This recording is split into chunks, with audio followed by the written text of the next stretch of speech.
So we've been told, and some choose to believe it. I know they're wrong, wait and see. Someday we'll find us, the rainbow connection, the lovers, the dreamers, and me.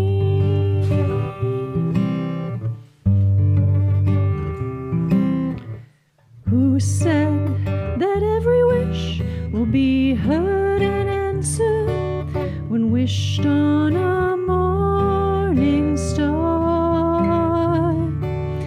Somebody thought that, and someone believed it. Look what it's done so far.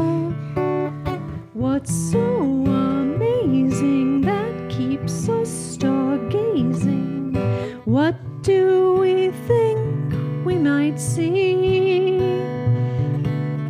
Someday we'll find it, the rainbow connection, the lovers, the dreamers, and me.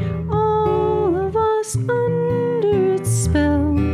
We know that it's probably magic. Key change.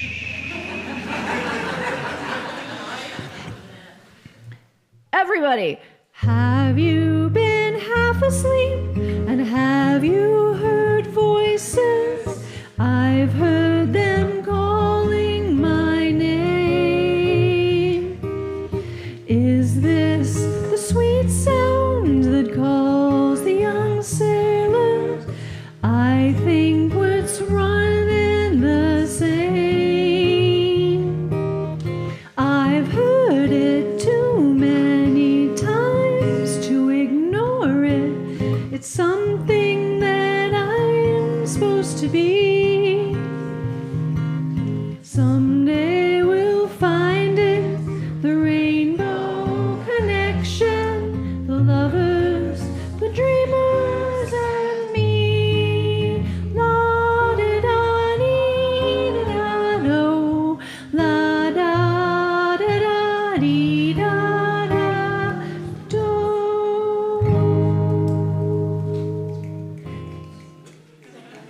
Good work, everyone.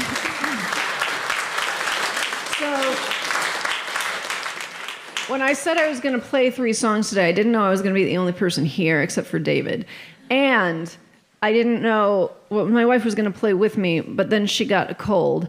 And then I found out during the service this morning at 9 that I am also getting a cold. And my voice gave out. So we're going to see how this goes. We're going to see how this goes. These might be all sing-alongs. 'Cause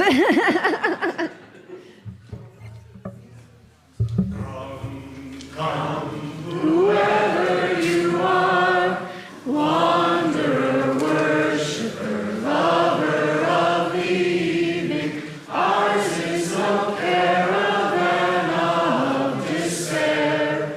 Come yet again, come,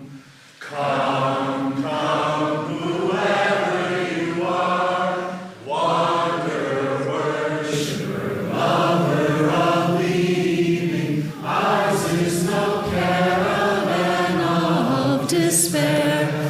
Come yet again, come. Good morning, everyone. Good morning, everyone. I am Reverend Jay, and I am going to do the announcements today, and it's going to go great, just like it always does. We have a lot going on. I can't possibly talk about it all, so please, everybody, take a peek at your torch and grab one of these half sheets. But I am going to plug my event this week on Wednesday, November 19th. Is Queer Joy Wednesday, so we do this once a month. Yeah. It's going to be in the Haven, 6:30 to 8 p.m., and it has a theme, just like they all do. And this time, I am not leading the theme. I'm very happy. Our friend Bentley, who works at the planetarium, is going to be bringing a bunch of high school-esque science experiments for us to do together. So I don't really know what to expect, but I'm very excited about it. So if you are anywhere in the LGBTQ plus constellation and want to come and make volcanoes with us or whatever we're gonna do, please come on Wednesday night. On Thanksgiving Day, we are having a potluck dinner here in Elliott Hall, hosted by the care team. If you're looking for somewhere to go on Thanksgiving or just want to get out of your house, it's a great place. It's a great time. Bring a dish and come and be in community. On November 30th will be the tree trimming party after the 11 a.m. service. So that's 2 weeks from now. Very late Thanksgiving this year.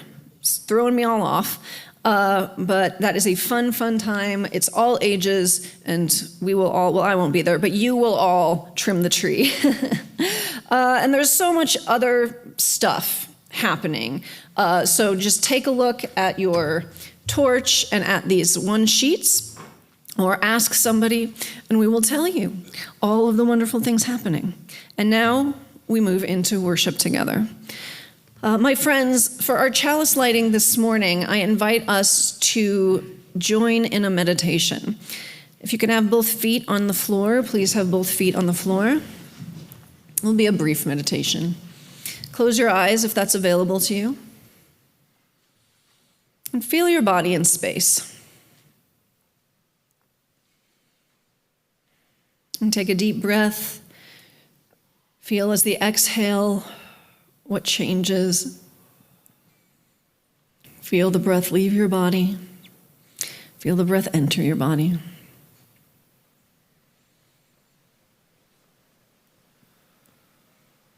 See if you can give any more of your weight to what's holding you up, the pew, the chair, the floor.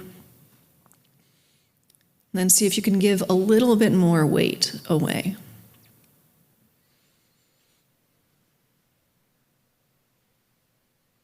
Notice how much of what you think you have to hold is actually held by the earth.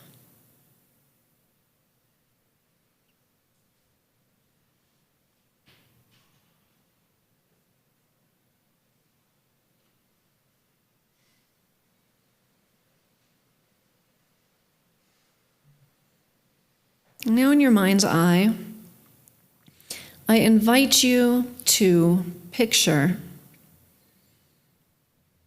a place that to you feels like paradise.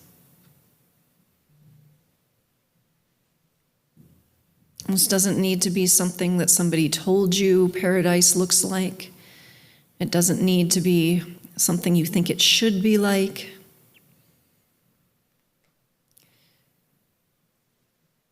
What is that place that to you in your body feels like paradise? And try to put yourself there in your mind. Imagine how it feels. Is the air humid or dry? Is it warm or cool? Try to feel how it feels on your skin, in your lungs.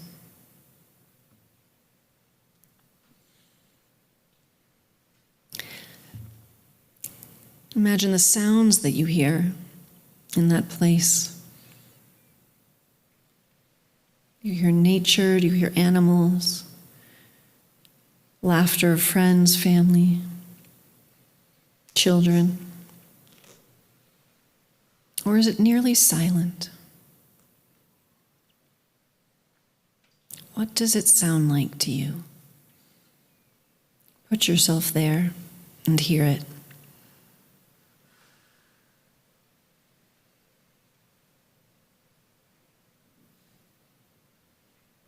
What does it look like? What do you see? Who's there with you? What are the colors like?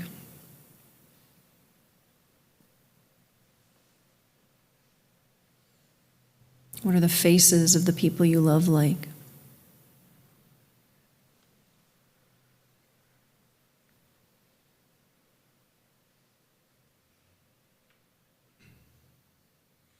What does it smell like? Can you smell it? Maybe the smell of trees, of moss, of decomposition, maybe the smell of the beach, maybe the smell of your kitchen or the house of someone you love. Can you smell it now?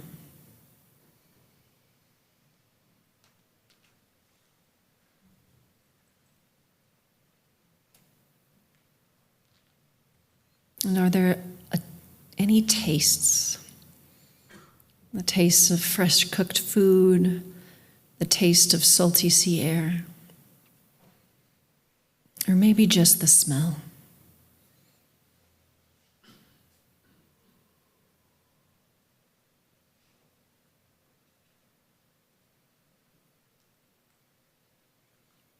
We're going to be talking about the concept of paradise today. I invite you to remember this place throughout service. Carry it with you. And know you can come back to it at any time.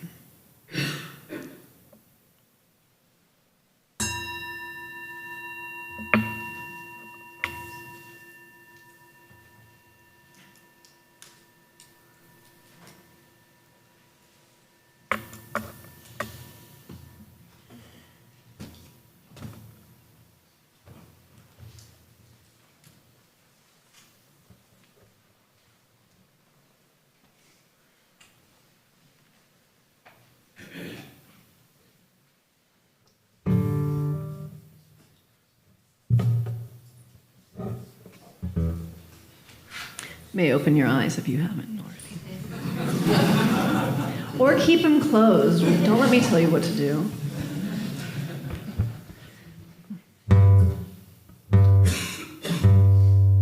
Where am I going to put my foot? There, that's a good place.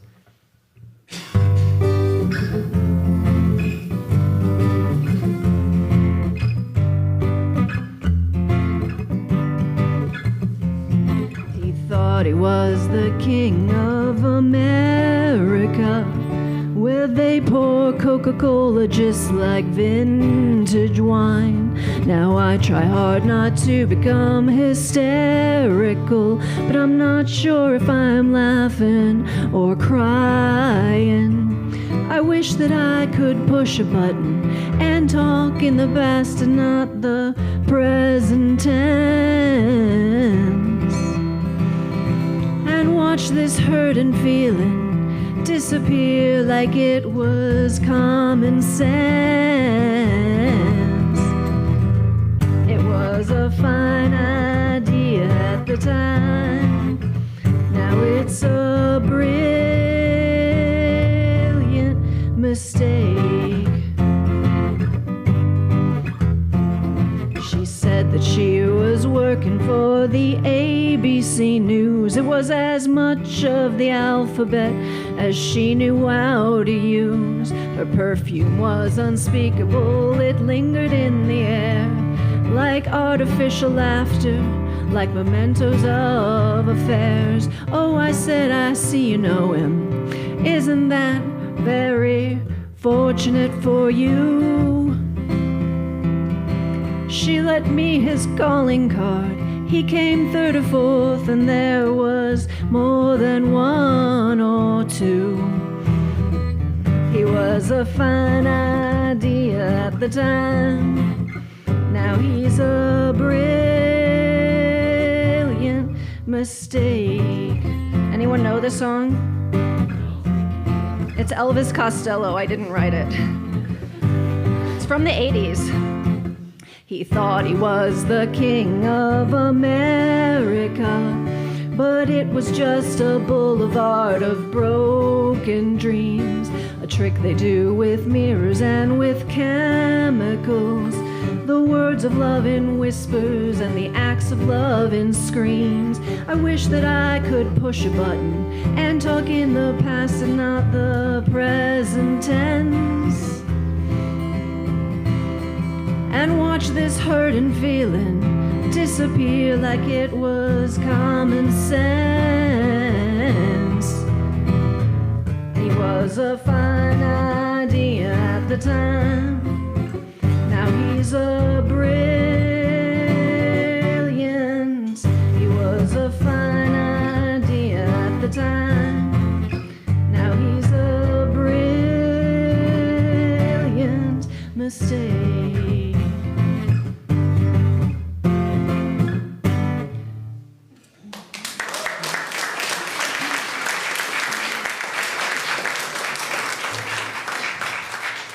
Thank you. I don't consider myself to be political.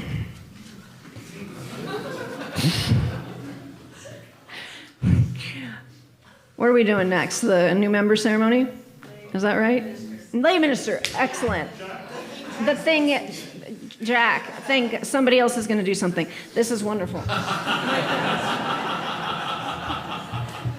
There were supposed to be other people here today. Yeah, exactly. Thanks, Sheldon. Jack Markman is our lay minister today, and I hope you'll welcome him up as he is going to be speaking about November's lay ministry theme, change.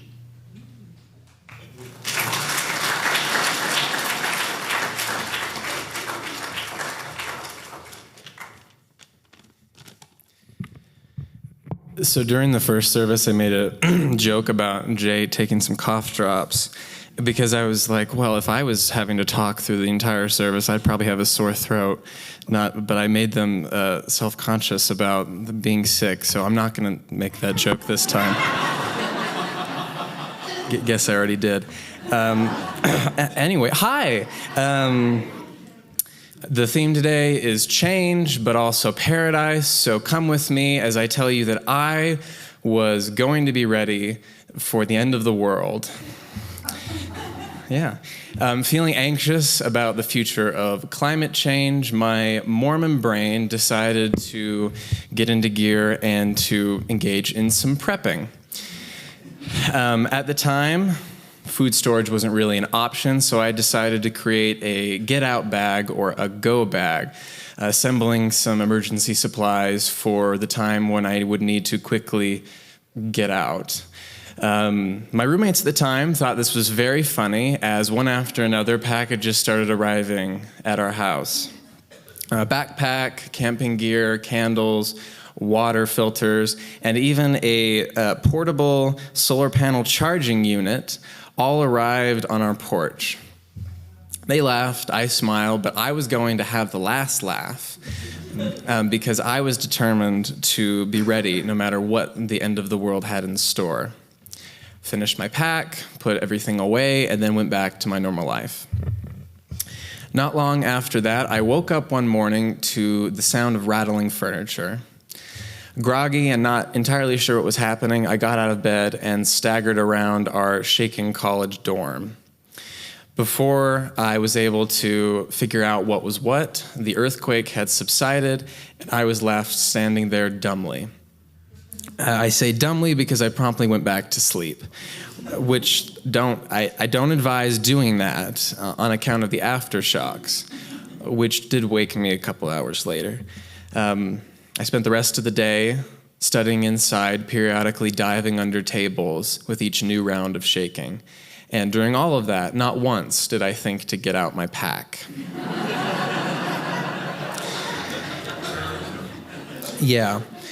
That same day, in response to a certain disease outbreak, the University of Utah moved all of their classes online. Shortly after that, they emptied all of the campus dorms, evicting me and my friends from our housing. Me and my new girlfriend decided to move in with my Riverton family Mormon family in a Riverton suburb, which was an adjustment. Of course, there was the lockdown, the social distancing, and the remote living. There was different people from different worlds living under one roof. For 5 months, we all did our best living together during massive global disaster with ongoing personal conflicts. And for 5 months, my pack sat still unused under my childhood bed. I finally got why my friends thought the solar panel was funny. Believe me, I think it's good to prepare for things to go wrong. I still have that Mormon emergency prepping sense inside of me. Insurance, savings, retirement, I do these things, I think they're good, but I do wonder if culturally they might teach me the wrong lesson. See, my early teachers were Mormon and American, and they taught me that prepping, emergency preparedness, was about self-reliance. So we were told to have a year's worth of food supply in the event that something went wrong, a medical emergency, unemployment, or a natural disaster, we wouldn't need any help. Some of that's good sense, but I do think that that lesson rewarded in me a kind of selfish control, where when I was prepping for disaster, I was just thinking about myself, about my welfare. But as it turned out, when disaster actually struck, it was mostly other people that got me through it. Particularly during the pandemic, when we were all expected to be some kind of self-reliant, I learned in a hurry how much I depended upon the company and the actions of other people. I couldn't just lock myself in a room, and with all my hoarded supplies, there was no getting out the way that I had initially thought. There was only getting through, and as it turned out, we had to get through all of this together. I still have that pack, if you're curious.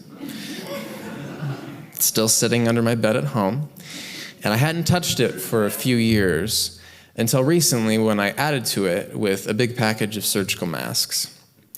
I hope we won't need them again anytime in earnest, but if we do, I hope I have enough to share.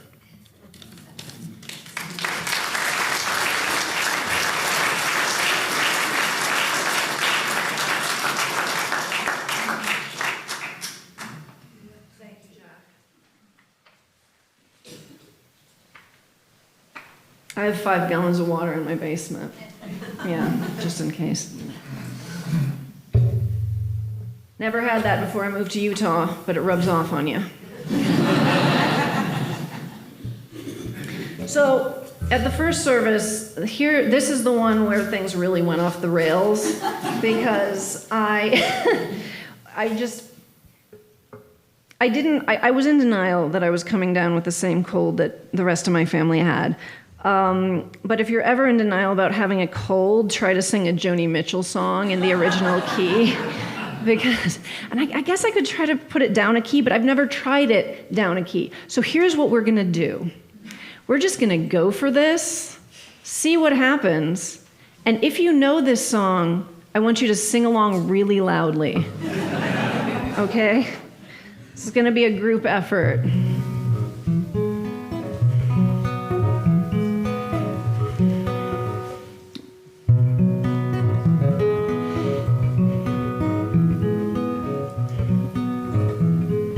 Yesterday a child came out to wonder. That's what I'm talking about.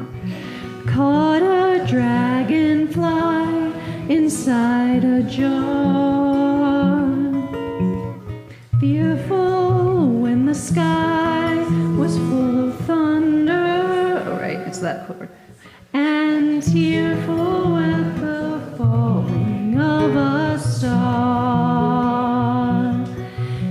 Seasons, they go round and round, and the painted ponies go up and down. We're captive on the carousel of time.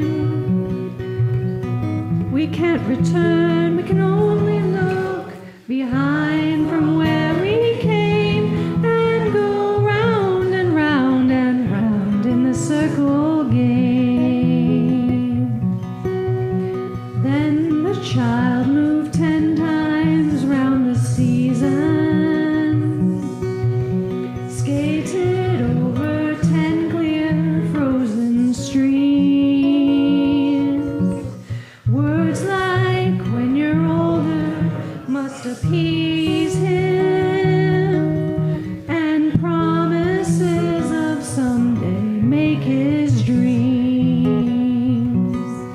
And the seasons, they go round and round, and the painted ponies go up and down.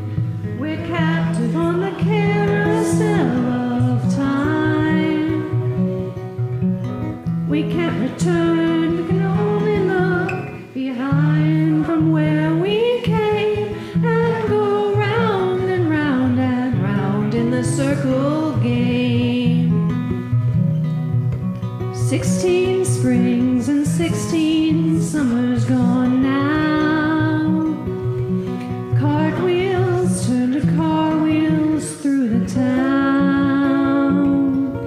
And they tell him, take your time, it won't be long now, till you drag your feet too slow, the circles down. And the seasons, they go round and round, and the painted ponies go up and down. We're captive on the carousel of time. We can't return, we can only look behind from where we came and go round and round and round in the circle game. I'm not going to push my luck, let's end it there. And go round and round and round in the circle game.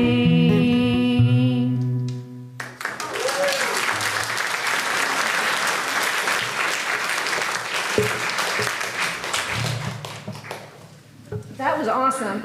I have been amazed at how many people don't know that song.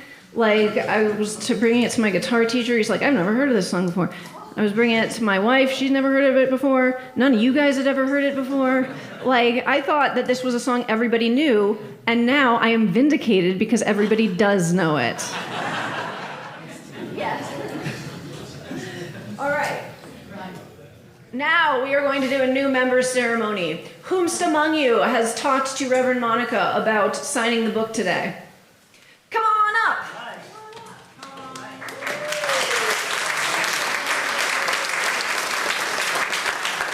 And is there anybody who is interested in signing the book who didn't reach out? Anybody who has wanted to sign the book who hasn't reached out yet? Hi, Desiree. Hello. You ready? Mm-hmm. Awesome. So the book is over here. We're going to sign the book. Did you sign? Yeah, you have to show me that. Oh, it's right over here. All right, here we are. There we go.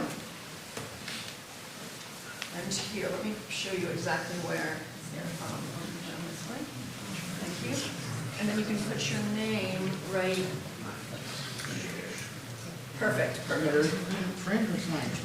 Sign, but also could you print it as well? Just so, although we'll remember who you are. Perfect. Thank you. All right. Yay.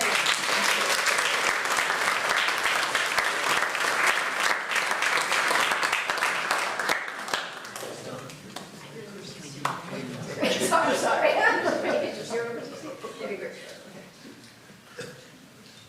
You don't need to do it again. Oh, you can, but you can also just sit down, so you don't need to sign it again. So, as they are signing, I like to ask people who join the church, and any of you who are already members or friends, 4 things in terms of membership. The first is to come to church. And you're already doing great at that. Here you are. I understand that not everyone is going to be here every Sunday. That's just not realistic these days. But try to make it a routine as frequently as is possible to you. That is going to really help you have shared experience with our community, and it'll help sort of get you into sort of a rhythm of the week. So the second thing I ask is for members to join something at church. So don't just come on Sunday. Coming on Sunday is great, But there's a lot of people here, and sometimes you don't really get to know people really one-on-one on a name basis. So I really encourage you to join a small group ministry or some team, or just come to an event like Queer Joy Night or Community Night, something like that. So you can really start to get to know people. The third thing is to give.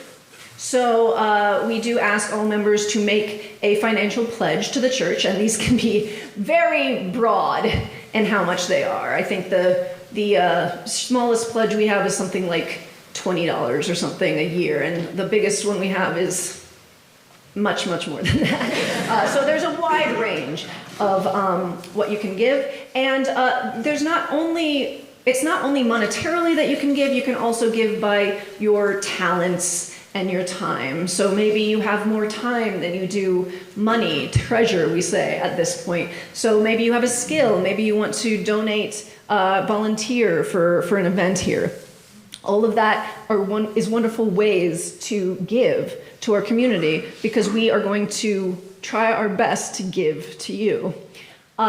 Finally, the thing I ask is for everybody to tell your friends, because we don't want to be the best kept secret in town. If you know people who might resonate with what we do here, who are looking for a community, who might click, just invite them. Don't be afraid of seeming like evangelical and inviting people to a church. You can just be like, the minister is tattooed and bisexual, and then they'll be like, interesting.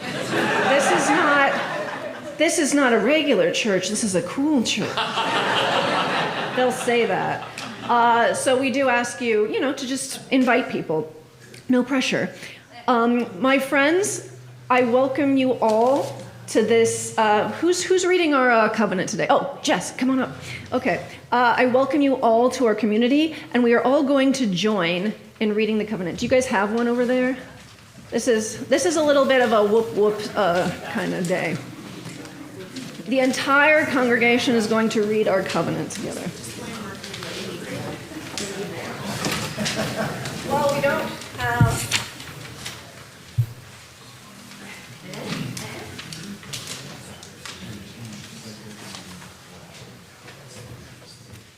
We, the members and friends of this church, covenant to grow together in the spirit of love.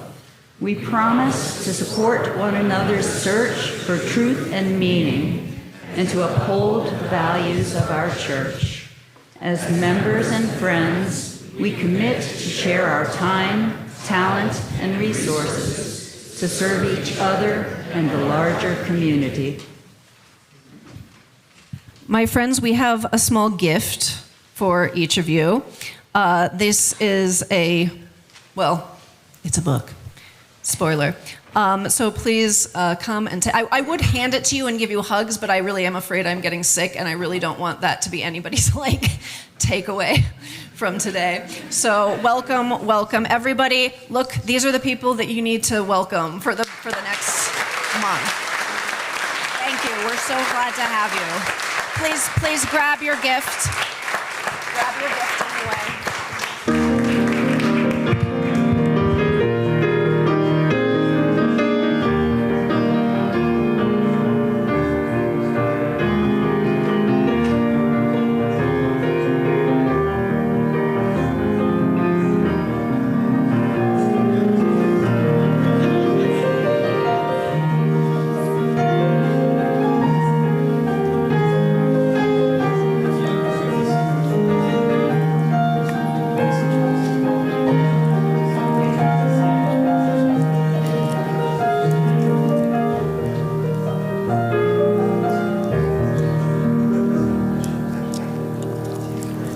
People have been putting cough drops up here for me. Very nice. This one is called Severe. It's like if you imagine Vicks VapoRub, but as a cough drop. It would. All right. No, wait, the wrong one. Okay. Oh, we give thanks for this precious day. For all gathered here, and those far away, we share, with love and care. We give thanks for this precious day. The offering for the work of the church will now be gratefully received, and please take this time to greet one another as well. I'm going to stay back because, again, I don't want to.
Lately, I've been thinking about the idea of paradise.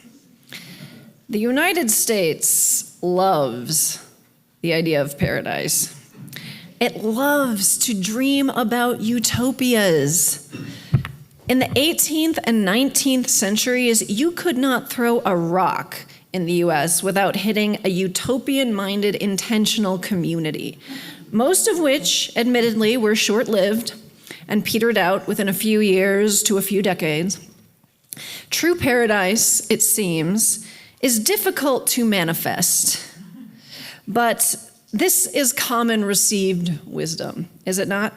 After all, the foundational text of the Western world, whatever that means, starts out with the humans losing paradise. But before that, it says we were in an idyllic garden. And here's what the Bible says about it. And listen, nobody ever translates this the way I want them to. So they always translate it like, God put humans in the garden to keep and to work or something like that. But the words in Hebrew, the verbs, are avad and shamar, which, they all have multiple nuances and meanings. But these are very specific words that are often used in relationship to how people are supposed to be to God. So avad means to serve. It's the same word that they turn into a noun to say that they are servants of God, eved.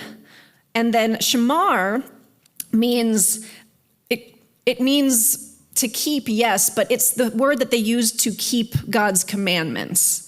Okay, so it's keep in the sense of cherish and protect and hold, as opposed to keep a pet or something like that. So I like to translate them protect and serve instead of, and I know it's that's what cops say, but that's not what I'm talking about. I'm talking about just the words protect and serve. So that's what I say. So from the Bible, on the day the Lord God made earth and heaven, no shrub of the field was yet on the earth, and no plant of the field had yet sprouted, for there was no human to serve the earth. Then the Lord God formed the human from dust of the earth, and breathed into its nostrils the breath of life, and the human became a living being. The Lord God planted a garden toward the east, in the land of delight, and there God placed the human whom God had formed. Out of the ground, the Lord God caused every tree to grow that is pleasing to the sight and good for food. The tree of life was also in the middle of the garden, and the tree of knowledge of good and bad. Then the Lord God took the human and put it in the garden of delight to serve the garden and protect it. So this is, more or less, what much of the Western world thinks of when we think of paradise.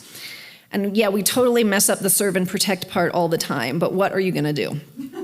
What we might think of now as paradise might look different, right? Here in 2025 and this, cosmopolitan city, we might have a different vision of paradise. And we thought of those, we envisioned those earlier today.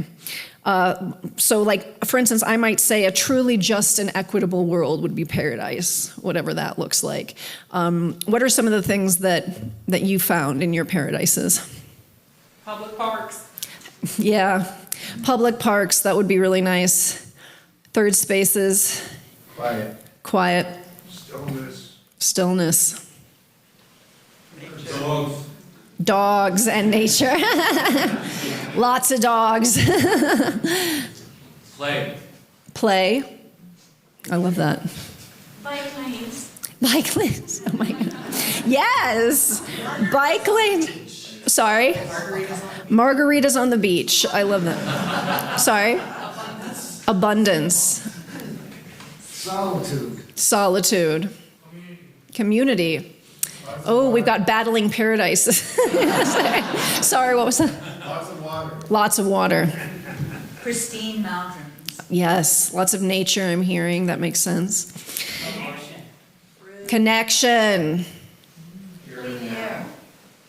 Oh, I missed this one. Clean air. Oh. Delicious food. Absolutely. So there's lots of different ways paradise can look, but it's kind of, what I'm hearing is kind of more of a feeling. Like we know what it should feel like. And maybe it looks different for each one of us. But we have sort of this instinctual feeling about what paradise should be. And I mean, I hear all of these different, some conflicting views of paradise, and to me, they all make sense. Like, I totally understand why somebody might find solitude to be paradise, why somebody might say community is the first thing that comes to mind, because I think we can all agree on this feeling, this concept. But I have to say, these days, when I'm feeling increasingly dour, the idea of paradise feels especially far off and very unlikely.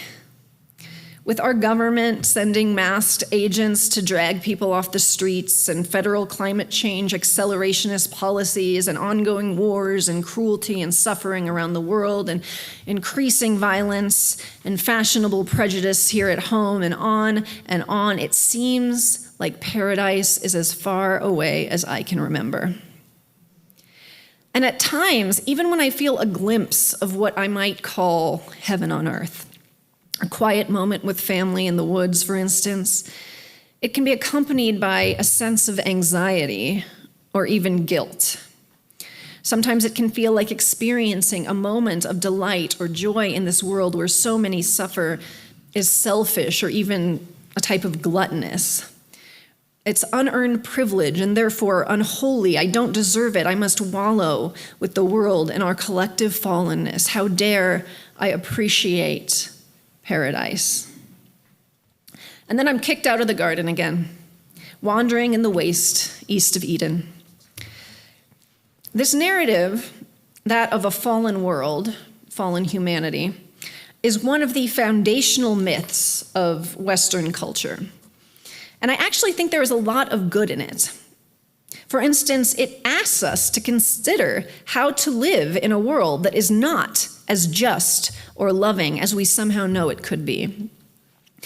But when we focus only on the lack, only on the fall, only on the paradise lost, we can be sucked into a negative spiral. From Saving Paradise, a book, Saving Paradise, How Christianity Traded the Love of This World for Crucifixion and Empire, by Rita Nakashima Brock and Rebecca Ann Parker. The early church, before and after Constantine, taught that paradise was a place, a way of life, even an ecosystem. The church as a community that dispensed the medicine of life, nourished human life in paradise. The church was a concentration of paradise, a place where strengths, weaknesses, needs, and contributions of each member could complement the others. Their life in paradise was shared accomplishment in which the exercise of human powers and the imperatives of human need worked together to save and sustain life for all members together. People could come to see the value of their own lives and learn that their actions mattered to others, to see power in a personal sense of agency. They could learn to negotiate power and its responsible uses for the good of the whole. Talents and gifts could bless many.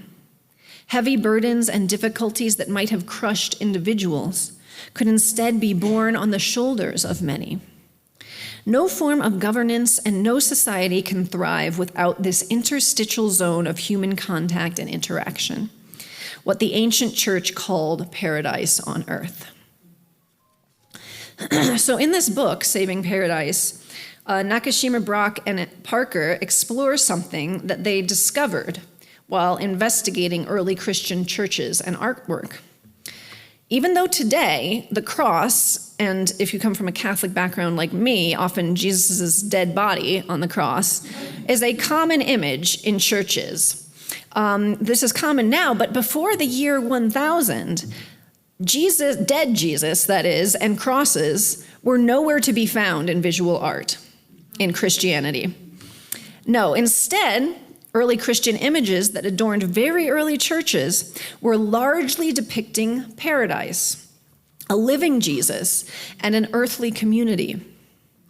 Paradise was the garden of delight, which is what Eden means, a place of natural beauty and sustenance that humans were charged with serving and protecting.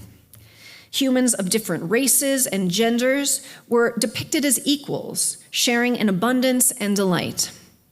And Jesus was there, usually without a beard, definitely not bleeding, just sort of hanging out with everyone. According to Nakashima, Brock, and Parker, the cross didn't become popular in Christian art until Christianity became a vehicle of imperialism. This makes intuitive sense because, after all, crucifixion was a tool of the Roman Empire. And it was around this time, the time that Christian art began to focus heavily on the cross and, by extension, dead Jesus, that the idea of paradise began to be conceived of as something that could be attained only after death. Life and this world were imperfect, sinful even, and full of suffering. Our best hope as humans was to pray that after death we could experience something of the garden of delight. That belief began to pervade and persist even to this day. And now I will say some of us probably believe in heaven or another type of afterlife paradise, and some of us don't, because this is a UU church and there's a lot of different ideas about such things. Regardless, I think that we can take lessons from the early Christians and their here and now view of paradise. Even if we are talking about an earthly paradise, a heaven on earth, we often think of it as something in the future, often far in the future, often so far in the future that we don't even reasonably think that we will live to see it. And there are very good reasons to envision a better future and work towards it, even if you don't expect to see it in your lifetime. Most great people who have done truly great things have labored for years or more for some noble goal that they may or may not have lived to see come to fruition. If no one did this, we would not have had the civil rights movement, we would not have had women's rights or LGBTQ rights. We must continue this legacy.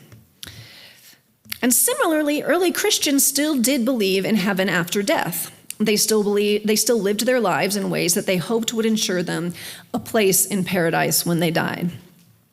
But that far-off, transcendent heaven was an extension of the paradise they created and recreated every day on earth in their communities. It did not preclude them from creating what paradise they could create in their day-to-day lives, even though those communities were often rocked by war, disease, oppression, and violence. But just as Christians began to think of paradise as something only achievable after death, Today, many of us tend to focus on the negatives in the here and now and believe that paradise on earth exists only in the far-off imagined future. Once this crisis is over, once this law is passed, once this guy's out of office, once the pandemic's under control, once my politician is elected, once we shift to renewable energy, once we end all the wars, once I get this job, once I retire, once I fall in love, once I'm done with this project, once I have a better house, once I make $1 billion, once I convince them all how wrong they are, then things will be better. And I will be able to experience life and the world in all its glory. I do this too. I sometimes isolate myself from the present in service of things to come. I can spend nearly every moment of the day not here, tasking away envisioning a world that doesn't exist, at least not yet. But what I lose when I do this is the chance to bring some parts of paradise, even only partial parts, into the world as it is. When I think of this type of paradise on earth, my next door neighbors in Texas come to mind. I've talked about them here before. My family moved from Boston to Houston in the summer of 2021 amidst, if you remember this, the Delta wave of COVID. We were tired and nervous moving to a new region where my Boston friends warned me we would face discrimination and hostility. On top of that, our son was only 8 weeks old. So all the stress of moving to a new place and starting a new job, plus having an infant as first-time parents, at a time when we needed a village the most, we had left our community in Boston behind. But our next-door neighbors in Houston were instantly welcoming, like the kind of welcoming I associate with days of yore and black and white movies and, yes, Bible stories. They offered me and my wife and our son help without knowing a thing about us, driving us to airports, taking in packages, fixing our fence. It was invaluable since we knew almost no one in this city of well over 2 million people. Their oldest daughter was our first babysitter. Their many children helped us with cleaning projects. The dad of the family helped us carry heavy packages upstairs, because what nobody tells you is the real difficulty in lesbian relationships is there's no upper body strength fairy. So, yeah. And the family came over multiple times a day when we were out of the state to take care of our elderly dachshund as he was declining. We tried to reciprocate, of course, bringing meals and offering gifts, but it was clear that they were not keeping a tally of who was doing the most for whom. Their kindness and generosity made our 2 years in a new place feel more comfortable and joyful than we thought they possibly could have. And in turn, it gave us the space and the gratitude to be kinder and more generous to others.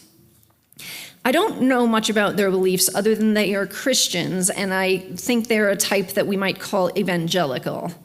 But they showed me their beliefs in their actions, in the way their happiness seemed to be bound up with the happiness of their neighbors.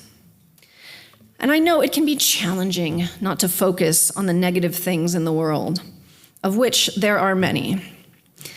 There were many for the early Christians. There were many for my Texas neighbors. Right after we moved there, one of them lost both of their parents to COVID. But despite that, they were kind and generous and made our time in Houston infinitely better. And I don't know if they're plugged into some of that early Christian paradise energy, but they sure did bring a little bit of heaven on earth into my life every time they reached out to us. And they taught us, in turn, how to be better neighbors ourselves. In fact, our current next-door neighbors here, who also recently moved here, just had their first baby. And inspired in part by how cared for we felt in Houston, my wife and I have been reaching out repeatedly with offers of help with food and general support. Even though we are busy and tired and apparently catching a cold, every time we are able to show our neighbors that they are cared for, it brings just a little bit of the vision of paradise into our world. This week, I urge all of us, even amidst hatred and uncertainty and violence and colds and injustice, to do what we can do to make our world more like paradise right now. Maybe that means you put in some extra volunteer hours. Maybe you reach out to a friend you know is sick or sad. Maybe you tend to your yard or garden, taking up the biblical charge to serve and protect the earth in a small, delightful way. If paradise is anywhere, friends, it must be here, now. Our job is to cultivate it, tend it like a garden through all seasons, to care for delight not only when it flowers in full bloom, but also when the storms of winter come. When we do that, we just may catch a glimpse of heaven on earth. May it be so.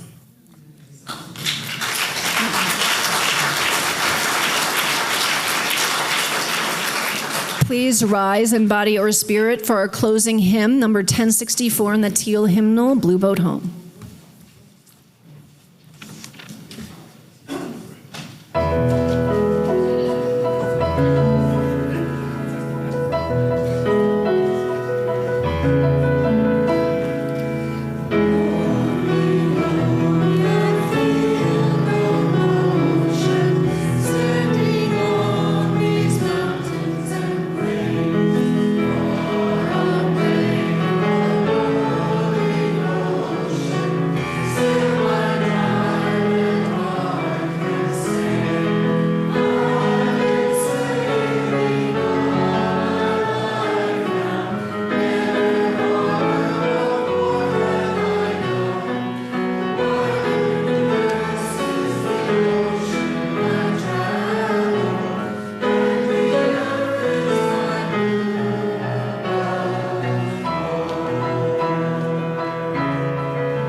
May all beings be well. May all beings be content. May our actions be bonded to our deepest values. May we treat others as we would be treated. May we move through each day with compassion toward ourselves, our friends, and our enemies. May each breath bring us closer to our truest selves and to those we love. Amen. Amen.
My friends, I hope you will come take some coffee and snacks in Elliott Hall. Welcome the new members. Welcome any visitors who are here. We're so glad that you're here. I'll probably be out there a little bit wearing a mask, but I might make myself a little scarce because I really don't want to get anybody sick. So go forth, go in love.